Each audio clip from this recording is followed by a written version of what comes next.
Marie, l'auteur du Comte de Monte Cristo, il était noir. Alors oui, on parle bien d'Alexandre Dumas qui n'a pas écrit que le Comte de Monte Cristo comme chef-d'œuvre, mais aussi les Trois Mousquetaires.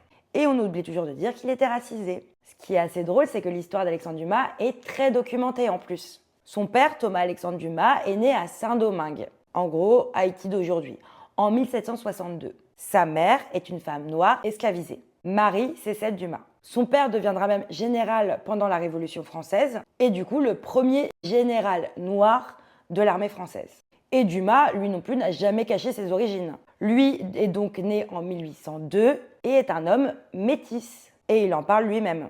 Dans une lettre célèbre, il répond à quelqu'un qui l'insulte pour sa couleur de peau. Jolie façon de tourner en ridicule le racisme systémique de l'époque. Donc, il a toujours revendiqué ses origines.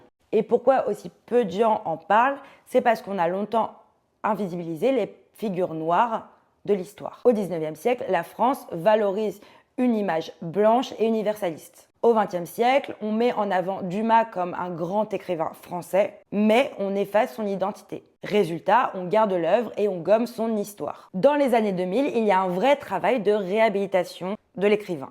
En 2002, les cendres d'Alexandre Dumas sont transférées au Panthéon. Et le président Jacques Chirac rappelle publiquement ses origines et surtout celles de son père. Et c'est là qu'on commence enfin à raconter son histoire.